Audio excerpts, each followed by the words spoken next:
Bismillahirrahmanirrahim. Assalamualaikum warahmatullahi wabarakatuh. Subhanaka la ilma lana illa ma 'allamtana innaka antal alimul hakim. Allahumma anfa'na bima 'allamtana wa 'allimna ma yanfa'una ya arhamar rahimin. Allahumma salli wa sallim wa barik ala hadan nabiyil karim wa ala alihi wa ashabihi ajma'in. Amma ba'du. Ma'asyiral muslimin wal muslimat, jamaah salat subuh rahimakumullah wa yarhamukumullah. Pertama-tama mari kita panjatkan puji kita, syukur kita kehadirat Allah Subhanahu wa taala dengan senantiasa mengucap alhamdulillah wa syukrulillah. Mari kita sanjungkan salawat kita kepada Nabi kita dengan sama-sama mengucap Allahumma salli ala Sayyidina Muhammad wa ala alihi wa ashabihi. Jamaah yang dirahmati Allah, dengan izin Allah, dengan kehendak Allah, pagi ini kita dipertemukan di tempat ini, di rumah Allah, tempat yang insya Allah penuh berkah. Semoga langkah kita, niat tulus kita hadir ke tempat ini, duduk sampai jelang syuruk nanti, semuanya akan menjadi catatan yang memberatkan timbangan amal soleh Bapak Ibu dan kita semua kelak di yaumul hisab. Amin ya robbal alamin. Tema yang akan kita bahas adalah sosok fenomenal di bulan haji. Ya, kita masih berada di bulan haji tentunya, ya, menunggu kedatangan teman-teman kita, sahabat-sahabat kita yang sudah mulai proses pemulangan. Kita doakan dari sini, sebagaimana juga mudah-mudahan kita berhusnudon, mereka mendoakan kita dari sana. Yang dari sini kita doakan semoga mereka bisa pulang kembali ke tanah air tidak kurang satu apapun. Dan yang lebih penting adalah semoga semuanya diberi anugerah, diberi hadiah oleh Allah, haji yang mabrur. Amin ya rabbal alamin. Jamaah yang dirahmati Allah, fenomenal. Kata fenomenal itu berarti nggak ada duanya. Kalau ada dua, tiga atau lebih ya bukan fenomenal lagi. Ya, jadi fenomenal itu ya langka, bisa jadi satu-satunya. Kalau dalam dunia sepak bola, Lionel Messi nggak ada duanya. Jadi ya satu-satunya yang punya skill beda dengan yang lain gitu. Ronaldo ya satu-satunya gitu, ya. Tendangan geledek dari jarak jauh sering membuat gol tak terduga. Fenomena. Nah, jamaah yang dirahmati Allah, siapa yang dimaksud sosok fenomenal di bulan haji? Subhanallah. Tadi imam kita membaca ayat-ayat yang berkali-kali menyebut nama Ibrahim. Ya, secara tersirat keturunannya, dzurriyyah. Ya.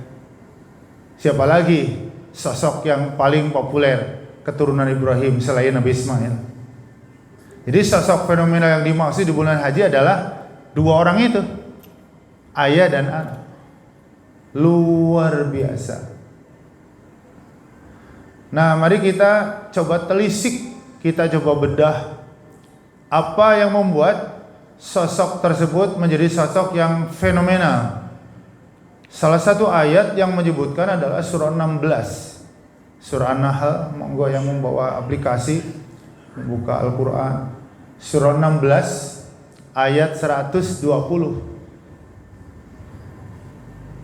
Apa kata Allah? A'udzu billahi minasyaitonir rajim.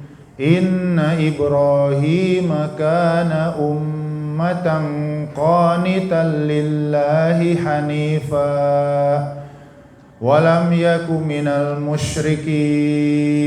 Ya, ayatnya satu baris pendek, tapi isinya spektakuler. Apa kata Allah? Inna Ibrahim, sesungguhnya Nabi Ibrahim. Pakai Nabi ya. Kalau nggak pakai Nabi takut ketukar karena Ibrahim banyak. Ya, tidak mustahil mungkin di lingkungan ini juga ada namanya Bapak Ibrahim. Kalau Nabi jadi ya satu-satunya. Sesungguhnya Nabi Ibrahim, kata Allah, ummah adalah sosok sebuah bangsa. Semua kita bisa mencerna ya, sebuah bangsa dalam konteks kita Indonesia kan 280 juta. Bagaimana Nabi Ibrahim satu disebut 120 juta, 280 juta. Ya, dalam konteks negara dengan penduduk terbesar di dunia ya, ada India, ada Jepang, ada Amerika, dan kita adalah negara dengan urutan penduduk terbesar keempat. Ya, bagaimana Ibrahim disetarakan dengan penduduk se-India, se-Cina, se-Amerika. Luar biasa. Dan itu satu-satunya manusia, bukan nabi. Tidak ada nabi selain Nabi Ibrahim yang disetarakan dengan sebuah bangsa, kecuali Nabi Ibrahim. Silakan ada cek di semua ayat Al-Quran, semua surah. Gak ada ayat yang menyebutkan selain Nabi Ibrahim setara dengan sebuah bangsa. Satu-satunya. Nah, tinggal apa yang menyebabkan Nabiullah Ibrahim disetarakan dengan sebuah bangsa. Tafsir Ibnu Katsir menjelaskan makna ummah adalah sosok Nabi Ibrahim adalah sosok yang begitu banyak meninggalkan jejak kebaikan. Ini, ya, jejak kebaikannya banyak. Ya, mudah-mudahan jamaah haji kita merasakan hari ini saat tawaf Ka'bah adalah jejaknya. Saat sa'i Ka'bah adalah jejaknya. Safa Marwah adalah jejaknya. Saat Anda minum air Zam-Zam, itu jejaknya. Saat kita ke Armina wukuf, jejaknya. Saat kita tidur semalam suntuk di Muzdalifah, jejaknya. Saat kita melontar jumrah, itu jejaknya. Benar kan jemaah? Saat kita berkurban memotong kemarin, jejaknya. Saat kita kaum laki-laki di khitan, itu jejaknya. Saat kita laki-laki dan perempuan menggunting atau mencabut bulu, 5 macam bulu di tubuh kita, itu jejaknya. Banyak banget. Lalu apa kata Nabi? Man sanna sunnatan hasanah, barang siapa yang membuat jejak baik, falahu hasanatun, maka dia akan mendapat pahala dari jejak baik yang dia lakukan. Membangun Ka'bah, bapak dan anak, maka beliau berdua dapat pahala. Wa ajruman tabi'ahu, dan mendapat pahala dari orang yang mengikutinya ba'dahu, setelahnya. Benar kan? Kita tawaf nih, Nabi Ibrahim dapat, beliau yang dapat, yang bikin jejak. Kita tawaf semua, Nabi Ibrahim dapat lagi pahala dari semua kita yang tawaf. Atau dengan kata lain, pahala yang kita dapat di-share, ditransfer, bisa diperbankan kepada mereka berdua, dan pahala kita tidak berkurang. Pertanyaannya, sejak Ka'bah dibangun sampai hari ini, kira-kira orang-orang yang tawaf sudah ada berapa banyak, teman? Berapa? Saya yakin bukan lebih besar dari penduduk Republik ini, bukan lebih besar dari penduduk India, Cina, Amerika, bahkan lebih besar dari penduduk dunia. Ka'bah bentuknya apa jemaah? Kubus, kotak, persegi 4, 12, 12, 12. Kalau dilihat sekilas tidak ada nilai artistik, nggak ada nilai seni, kota. Tapi ini yang membuat penguasa Yaman, Raja Abroha, ngamuk. Karena apa? Semua pemeluk agama saat Raja Abroha berkuasa, masjidnya, gerejanya, kuil, vihara dibangun oleh negara semegah mungkin. Untuk apa? Menjadi tempat ibadah plus menjadi tempat wisata. Kalau di Depok kubah emas, sholat, tapi juga indah banget ya. Jawa Barat ada Al-Jabbar, tempat ibadah, orang pada wisata. Jakarta ada Istiqlal, bener kan? Tapi pemeluknya sekalipun itu nggak pada datang. Muslimnya nggak pada ke masjid, Nasraninya nggak ke gereja, orang Budanya nggak ke kelenteng, sepi.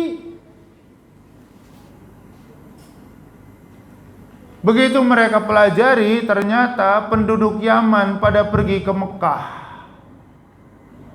Ngapain? Beribadah sekaligus wisata. Yang ditengokin cuman kubus 4 persegi panjang.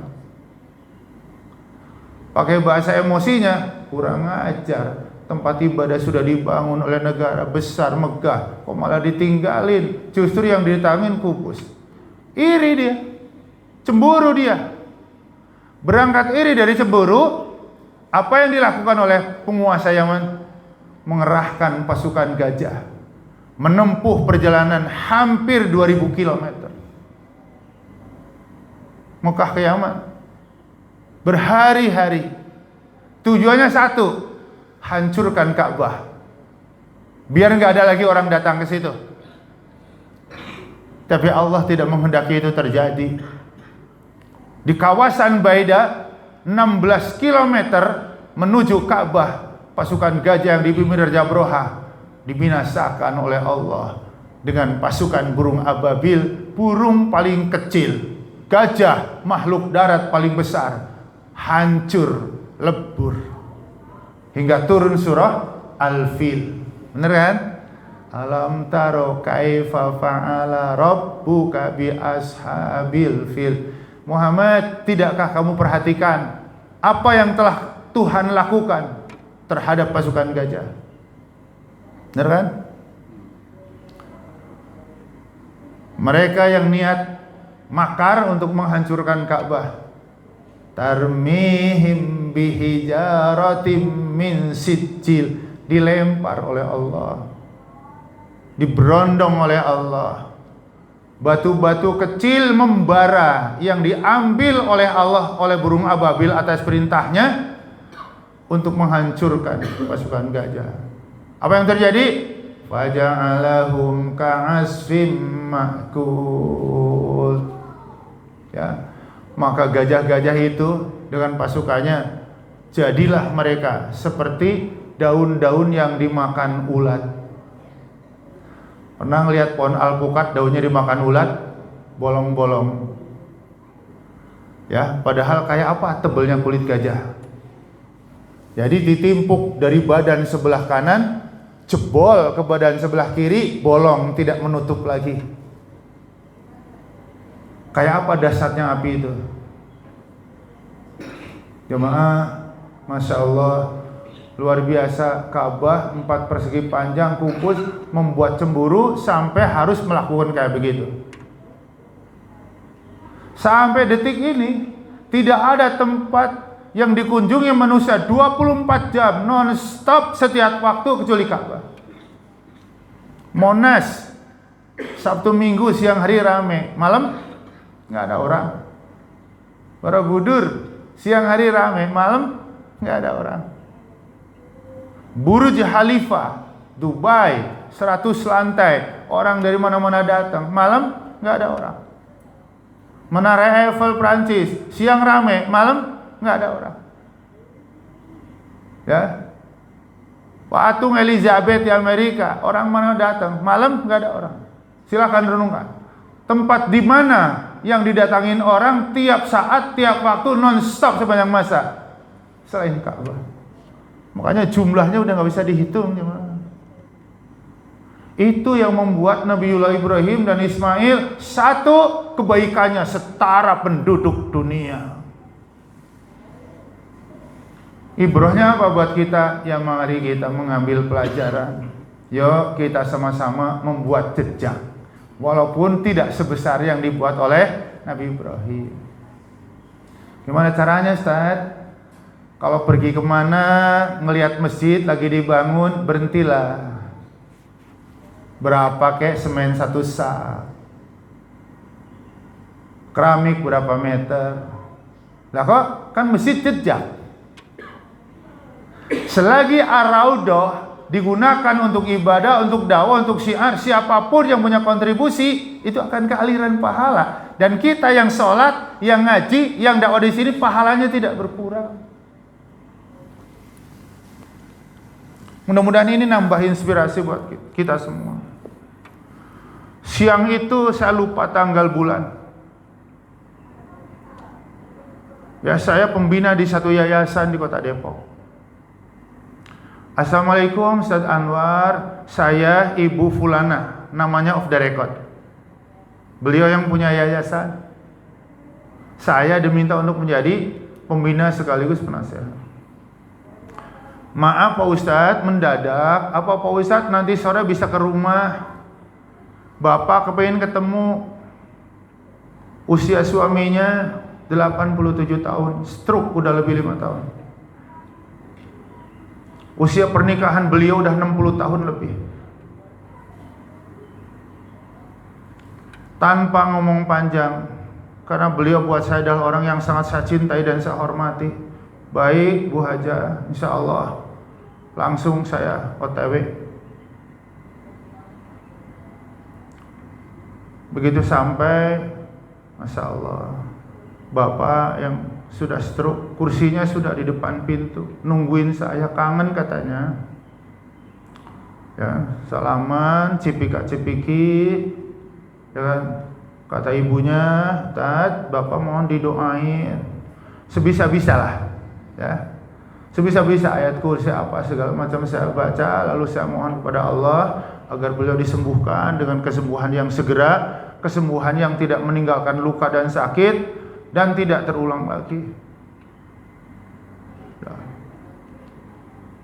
Begitu udah selesai, beliau nanya kepada saya, Ustaz Anwar, ini kata Bapak, ya ini sudah menjadi apa ya, sesuatu yang kami lakukan selama ini walaupun kecil katanya. Ustaz Anwar, ada nggak rekomendasi masjid yang sedang dibangun? Ini bahasa beliau. Saya kan negesin, maksudnya ingin nyumbang walaupun nggak banyak. Saya mana ya, gitu, di mana ya? Langsung saya ingat di RW saya, RW 17, RT 3, Masjid Darussalam sedang naik ke lantai 2. Lalu saya katakan, Bu Haja, saya ingat di RW saya, RW 17, Depok, Pancoran Mas, RT 3, Masjid Darussalam sedang naik ke lantai 2. Kalau berkenan, monggo. Tanpa ngomong panjang, Pak Ustadz bisa minta nomor telepon ketua DKM dan bisa minta nomor telepon bendahara DKM, langsung saya kontak. Ya, Assalamualaikum, salam. Bapak Suhandi, iya. Ustadz Anwar ya, iya. Maaf, ada yang minta nomor telepon antum ketua DKM, bisa dikirim ke saya untuk dikirim. Oh iya Ustadz, buat apa? Saya bilang ya nggak tahu. Pokoknya ada yang minta nomor telepon ketua DKM. Sekalian ya kirim nomor telepon bendahara DKM. Buat apa lagi Ustaz? Saya nggak tahu. Ada yang minta. Begitu dapat nomor telepon dua-duanya, saya kirim langsung. Saya udah nggak komunikasi tuh. Jadi beliau langsung kontak ketua DKM, langsung kontak bendahara DKM. Selang 1 hari, ketua DKM dan bendahara ngubungin saya. Pak Ustadz, alhamdulillah, ini ada yang transfer 50 juta dari yang Pak Ustadz kemarin. Masya Allah, 50 juta. Selang 1 minggu, beliau telepon lagi. minta saya datang lagi ke rumahnya di Pejaten. Bawa buku tebel kayak Riyadhus Shalihin. Kayak tafsir Ibnu Katsir 1 jilid. Ya. Basa-basinya minta doa sekaligus, Pak Ustadz masih ada enggak yang Ustadz bisa rekomendasi, tapi kalau bisa yang ada di daerah, gitu misalnya.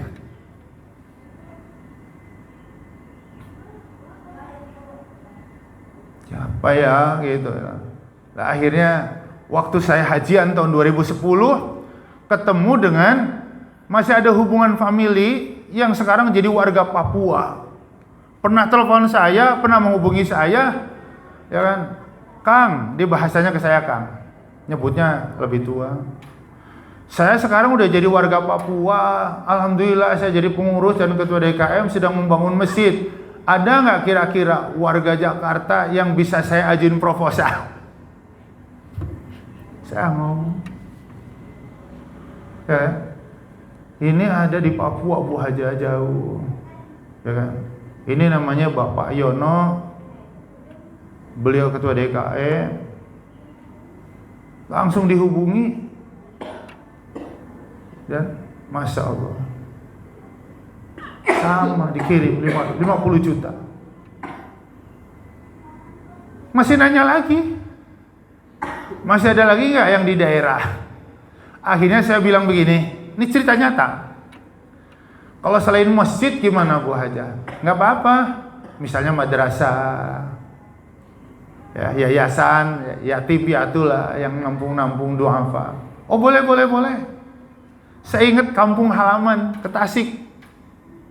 Ya, adik saya di kampung Pengais Bontot punya yayasan namanya Yayasan Gaza. Anak-anak yang sekolah semuanya gratis di situ.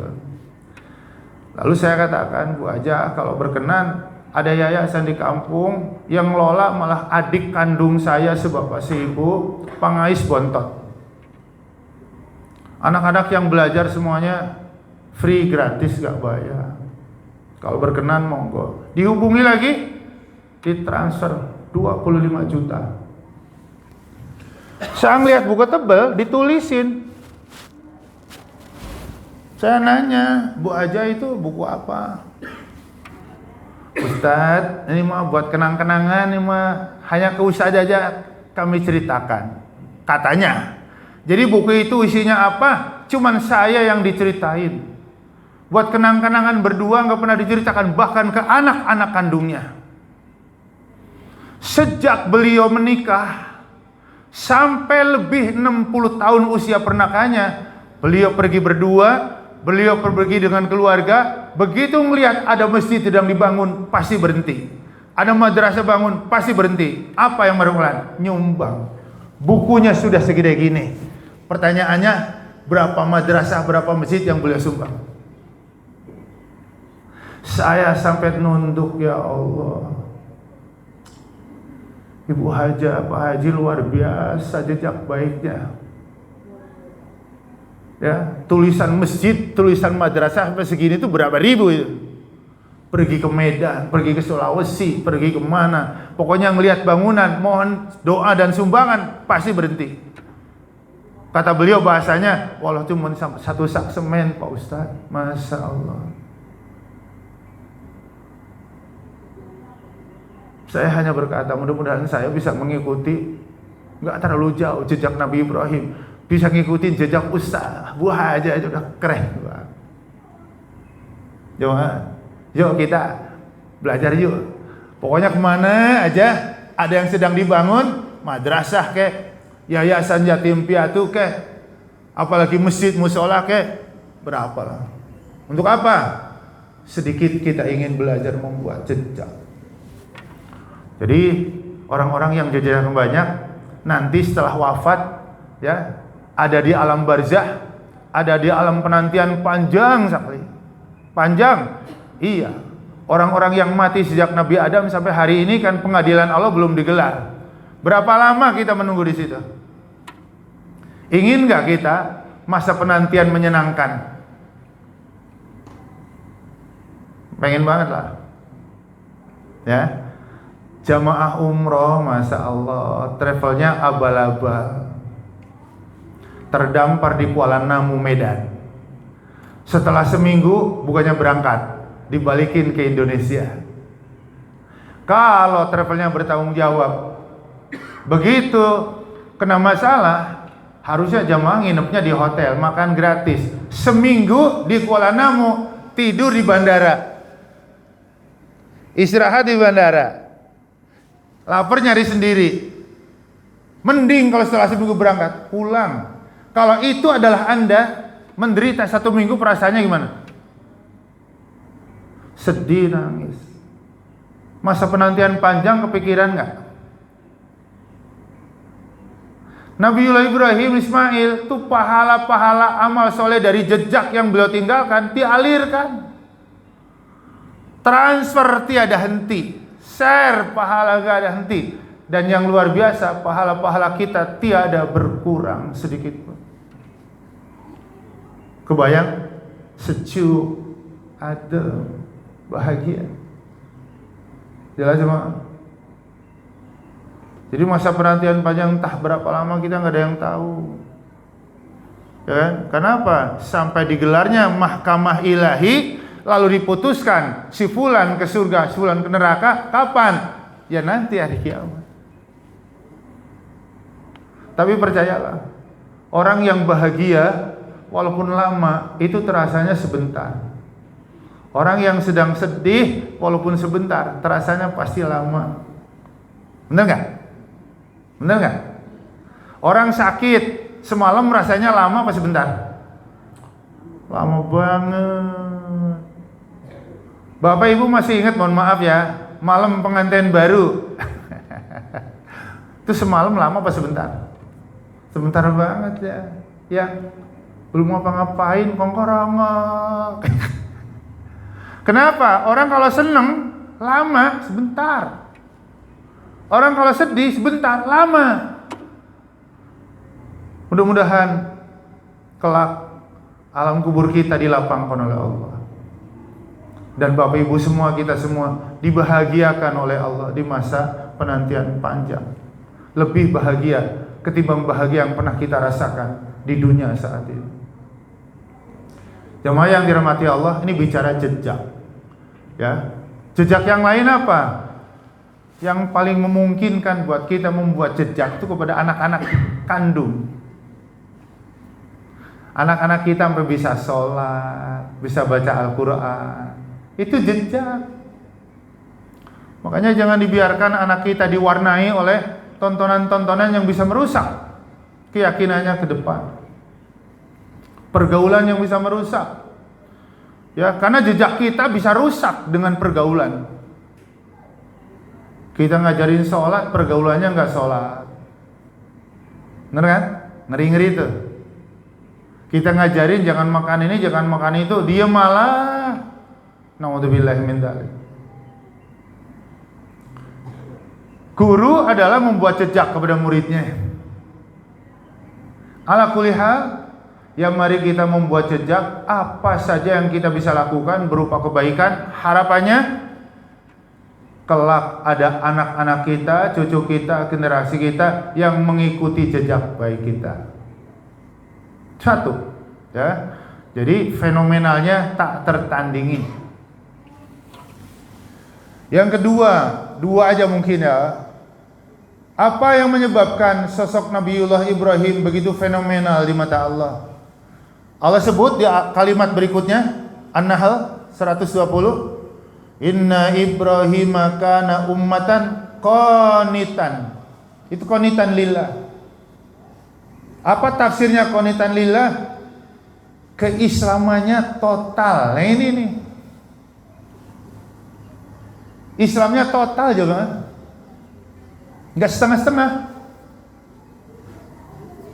Totalitas banget. Sampai-sampai Allah menyuruhnya untuk menyembelih anaknya Ismail aja. Kalau nggak ada totalitas, nggak mungkin itu dilakukan.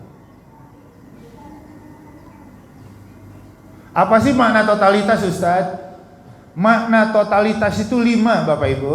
jemaah, ya. Jadi biar bisa mengucap secara global total, rincian global, rincian total, totalitas itu yang pertama maknanya adalah adamur rad, tidak ada penolakan. Semua yang datang dari Allah diterima dengan ridho. Jadi kalau nerima jangan pakai ikhlas, nerima ridho. Karena ikhlas itu berbuat. Kita beramal, beribadah, ikhlas. Menerima yang datang dari Allah harus ridho, legowo, lapang. Yang datang dari Allah itu apa? 2. Syariat, aturan. Globalnya 2, perintah, larangan. Rinciannya 5, haram, makruh, wajib, sunnah, mubah. Terima semua. Haram, terima, tinggalin. Perintah, terima, laksanakan walaupun berat. Ridho. Jadi menerima yang datang dari Allah yang pertama menyangkut hukum, syariat. Syariat garis besarnya 2, perintah, larangan. Perintah ada 2, wajib, sunnah. Larangan ada 2, haram, makruh. Jemaah, ini buat kaum bapak terutama. Makruh itu masuknya wilayah larangan. Jadi jangan makruh ini gitu, jangan. Makruh ya tinggalin. Ya, antara wajib, sunnah, haram, makruh, mubah. Jadi mubah mah nyantol kemana-mana. Bener kan? Contohnya apa? Makan, mau makan mangga, nggak makan nggak apa-apa. Asal tidak menimbulkan madarat buat tubuh kita. Kalau makan dihukumi wajib, dosa dong orang yang nggak makan. Kalau makan dihukumi haram, dosa dong yang makan. Makanya makan kedudukannya mubah, tidur kedudukannya mubah. Jelas ya? Yang kedua yang datang dari Allah itu takdir. Menerima takdir menyenangkan, sehat, sukses, senang. Yang dimaksud adalah menerima takdir yang tidak menyenangkan, kecelakaan, musibah, sakit, ditinggal mati orang-orang tercinta. Terima dengan ridho. Susah kan ya? Kenapa yang datang dari Allah jangan ditolak? 3 alasan. Yang datang dari Allah itu pasti benar, gak mungkin salah. Ini ada kata kebalikannya biar clear. Yang datang dari Allah itu pasti benar, gak mungkin salah. Wong benar kok ditolak? Masa benar ditolak? Yang datang dari Allah itu baik, gak mungkin buruk. Masa kebaikan ditolak? Yang datang dari Allah itu pasti memberikan manfaat, maslahat, gak mungkin menimbulkan madarat. Kenapa ditolak? Jadi dasarnya harus itu. Kenapa hukum Allah yang ini semua saya terima? Yang datang dari Allah benar, gak mungkin salah. Itu akidah. Ya. Yang datang dari Allah itu baik, gak mungkin buruk. Yang datang dari Allah itu manfaat, maslahat, gak akan menimbulkan madarat. Itu dasar. Totalitas tidak akan pernah menolak yang datang dari Allah. Walau terasa berat, terasa sangat tidak manusiawi, terasa sangat tidak logis. Seperti perintah menyembelih anak, terasa gak logis banget, gak manusiawi banget, ya kan? Tapi karena itu perintah Allah, jalankan. Berangkat dari apa? Benar, baik, manfaat. Yang kedua, makna totalitas adalah adamul jidal, enggak protes. Tahu protes? Karena protes sama dengan menolak. Buruh 1 Mei turun ke jalan seluruh dunia. Ngapain? Protes upah segitu. Artinya apa? Nolak dikasih upah segitu. Jadi protes itu sama dengan nolak. Ya. Nabi Ibrahim protes gak? Sembelih Ismail, Rob bisa gak diganti sama kambing? Itu protes. Bener kan? Gak ada protes. Yang ketiga, totalitas itu ada musu'al. tidak mempertanyakan, tidak mempersoalkan. Karena mempertanyakan, mempersoalkan itu sama dengan ragu. Orang nanya itu masih ragu. Ibrahim yakin, Arafah yakin, ini adalah perintah Allah. Yang keempat, totalitas itu ada mutaswif, tidak menunda, tidak mengulur, tidak bilang ntar, nanti, besok, kapan-kapan, gak ada.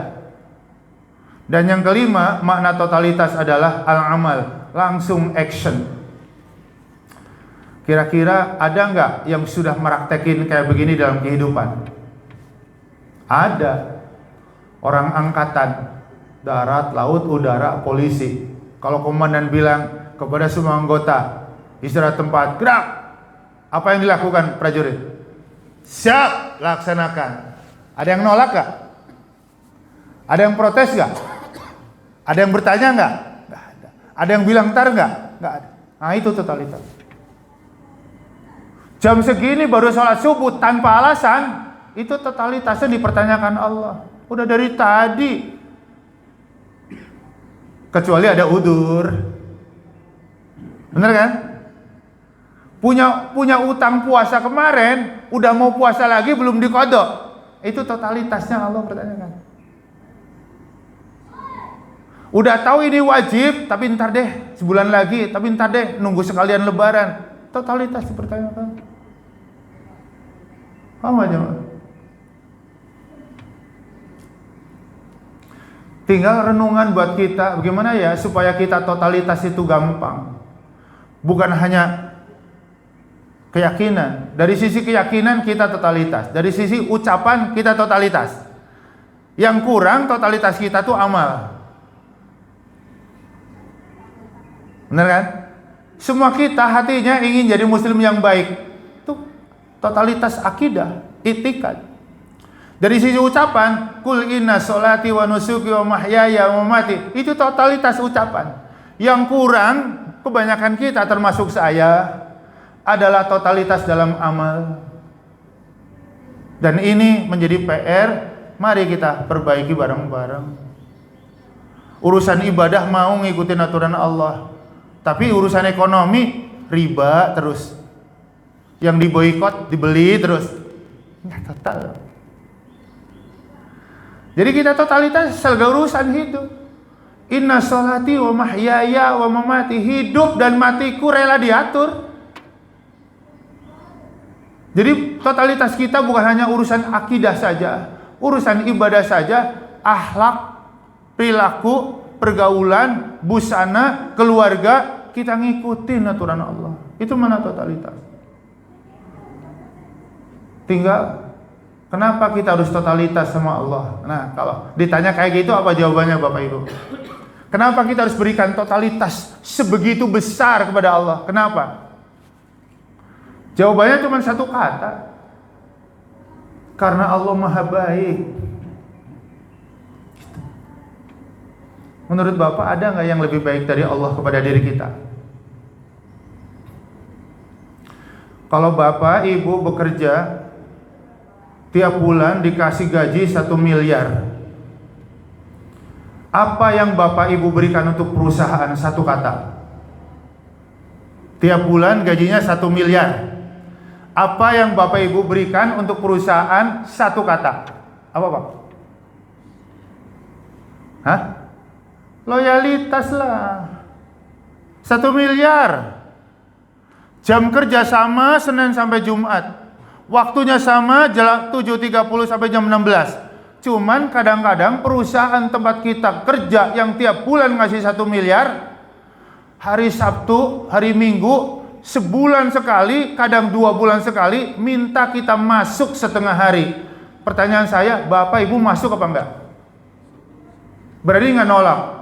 Bos, hari libur, masa masuk? Berani nggak? Nggak ada yang berani lah. Kenapa? Ya Allah, perusahaanku baik banget. Cuman 3 bulan sekali minta masuk Sabtu setengah hari. Bener kan? Baik banget. Ini kalau ada orang datang nih, memperkenalkan diri, perkenalkan, nama saya Anton, saya dari Jambi, kami sekeluarga sedang tamasya, sedang jalan-jalan ke Jakarta. Qadarullah terjadi kecelakaan di tol Jagorawi hingga membuat salah satu anggota keluarga kami kecelakaan dan harus dirawat. Dan setelah didiagnosa, ternyata keluarga kami harus ganti jantung, donor jantung. Saya mewakili keluarga datang ke Masjid Ar-Raudhah, ini bawa koper, ada uang tunai 2 miliar. Barangkali ada di antara jamaah yang mau jual jantungnya, dibayar tunai 2 miliar. Dikasih enggak? Tunjuk tangan yang mau jual jantung 2 miliar. Nggak ada. Mati dong, Tat. Ya siapa yang bisa hidup tanpa jantung? Nggak pernah nanya yang ngasih jantung siapa? Loyalitas. Jamaah, mohon maaf tapi ya, saya baru 9 hari ini lepas kateter, habis operasi prostat. 5 pekan saya pakai kateter, 5 pekan. Nggak ke musola, nggak ke masjid. Ini baru nih kuliah subuh keluar baru. Sholat kayak begini terus 5 pekan. Karena kalau saya berdiri ruku kayak ketusuk, mohon maaf. Mungkin yang paham kata kayak ketusuk. Kalau sujud kayak ketusuk lagi. Setelah dibuka sekali malah mampet, nggak keluar sama sekali pipis. Netes pun tidak. Kata dokter, Pak, Bapak harus operasi.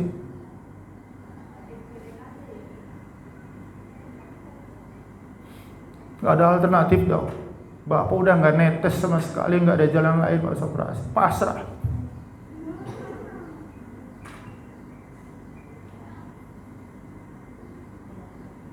Jadi baru subuh ini saya keluar.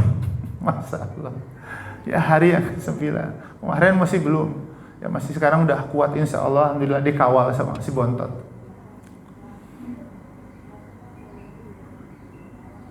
Kita ngebayangin doa yang paling saya banyak panjatkan dalam 5 minggu ini. Ya Allah, keluarga saya, anak cucu keturunan saya, jamaah saya, binaan saya, teman-teman liko saya, guru-guru saya, sehatkan semua ya Allah. Saya aja udah yang kayak begini, jangan engkau timpakan kepada yang lain.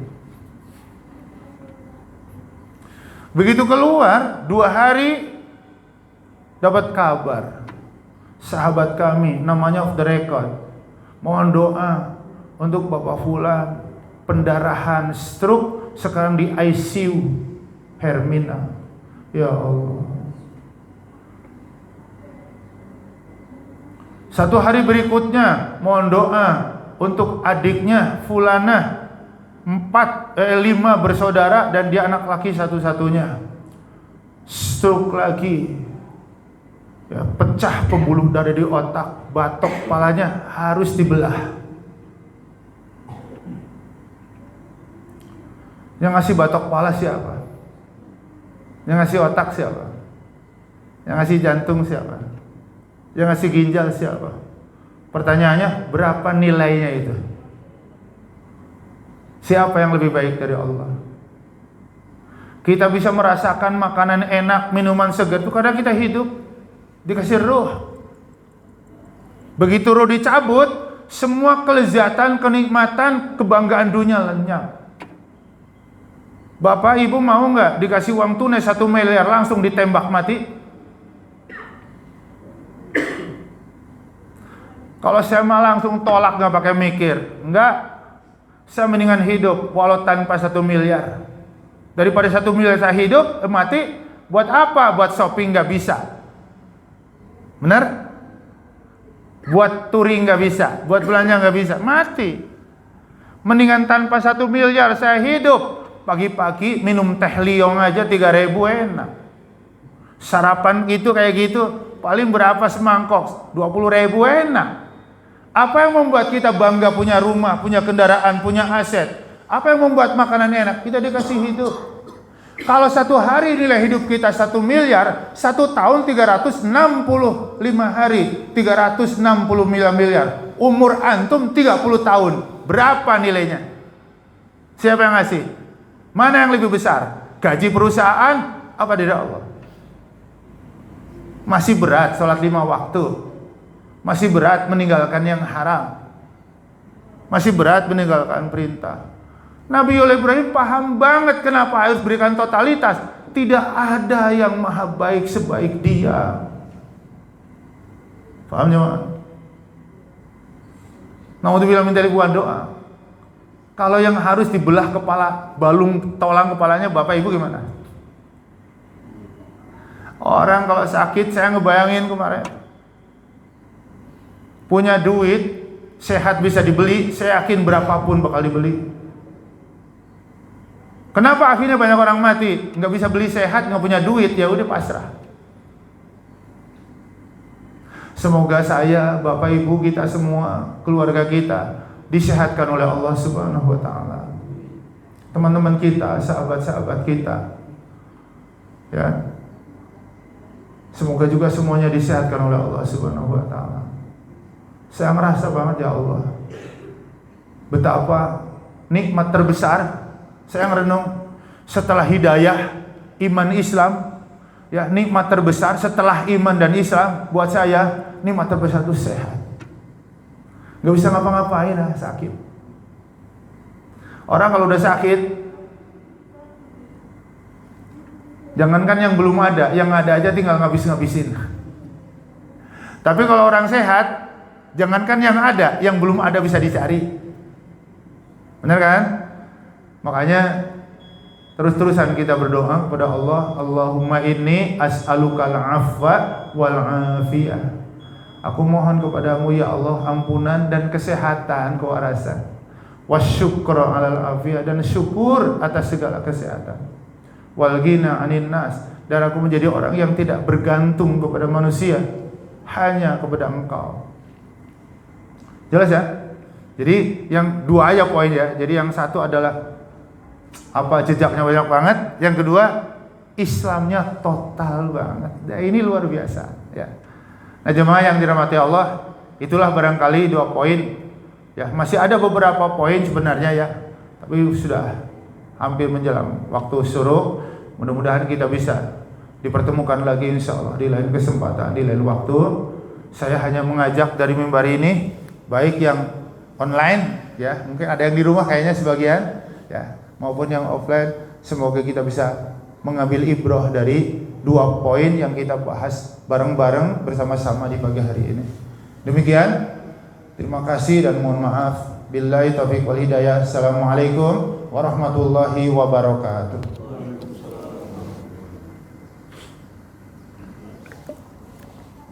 Dek, ada berapa?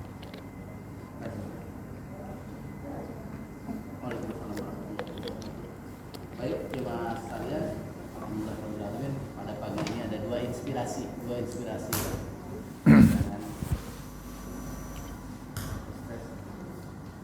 Senantiasa menebarkan amal kebaikan, dan yang kedua itu totalitas. Jadi silakan Bapak Ibu kalau ada yang kurang jelas atau mau ditanyakan ke Pak Ustadz.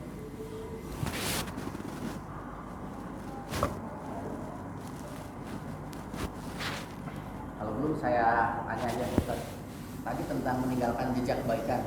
Bagaimana kalau meninggalkan jejak yang salah? Apakah itu jadi jariah juga? Nah, mengikuti jejak yang salah ya? Iya. Masya Allah. Itu hadis yang tentang jejak tuh baru separuh yang saya baca. Sama. Man sanna sunnatan sayyi'ah, barang siapa yang membuat jejak yang buruk, falahu wizruha, dia akan dapat dosa. Wa wizru man amila badahu, dapat dosa lagi dari orang yang mengikutinya. Saya ngajarin ilmu perdukunan. Murid saya banyak. Mereka mempraktekkan. Dan saya mati belum bertobat. Maka dosa-dosa ilmu perdukunan yang saya ajarkan pun akan dialirkan kepada saya. Ya, kok dosa warisan? Bukan, karena mereka bisa begitu karena saya. Sama. Ya, jadi sekali lagi Bapak Ibu yang dirahmati Allah, ya, ngeri-ngeri ya di poin yang kedua. Jangan sampai kita melakukan sesuatu yang tidak baik. Ya, kalau dalam bahasa agama yang dosa, yang dilarang. Karena apa? Jadi berat buat kita, akan mendapat warisan dosa double-double gitu. Jadi kalau di bawah saya ada murid, ilmu sihir saya 5 orang, yang 5 orang punya murid 100, yang 100 masing-masing punya 100, itu semua yang mengamalkan ilmu itu dialirkan. Persis banget multi level marketing. Jadi saya bukan hanya dapat keburukan dari orang pertama yang saya ajarin, dari murid antum ke sono, dari muridnya lagi dapat lagi. Gak bakal berhenti nangis panjang masa. Kenapa? Dengan dosa semakin bertambah, pasti adabnya akan semakin diberatkan oleh Allah Subhanahu wa taala. Gitu kira-kira ya. Allah a'lam.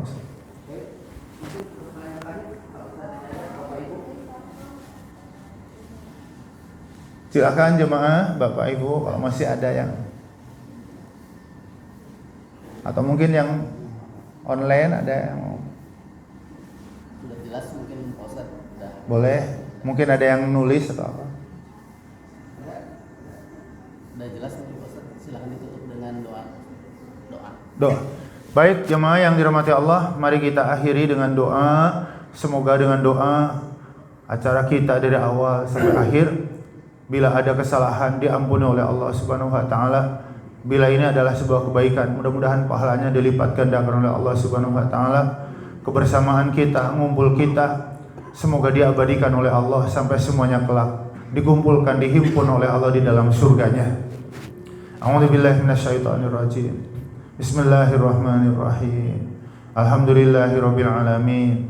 Hamdan yuafi ni'amahu wa yukafi mazidah. Ya Rabb, lakal hamdu kama yanbaghi li jalali wajhika wa 'azimi sultanik. Rabbana dolamna anfusana wa illam taghfir lana wa tarhamna lanakunanna minal khasirin. Allahumma sallimna wal muslimin wa 'afina wal muslimin wa qina wa iyyahum syarra masaibid dunya waddin. Allahumma inna nas'aluka al-'afwa wal 'afiyah wa nas'aluka tamamal 'afiyah wa nas'aluka syukra 'alal 'afiyah wa nas'aluka al-ghina 'anil nas. Allahumma a'izal Islam wal muslimin wansur man nasaraka wa nasara hadad din wansuril muslimin al mujahidina fi Palestin khassatan fi Gaza innaka anta arhamur rahimin wa ahlikil kafarata wal musyrikin minal yahud was sahyuniyin innaka azizun qadir. Rabbana taqabbal minna du'aana innaka antas samiul alim wa tub alaina innaka antat tawwabur rahim. Rabbana atina fid dunya hasanah wa fil akhirati hasanah wa qina adzabannar. Wa sallallahu ala khairi khalqihi Muhammadin wa ala alihi wa sahbihi ajma'in. Walhamdulillahirabbil alamin. Assalamualaikum warahmatullahi wabarakatuh.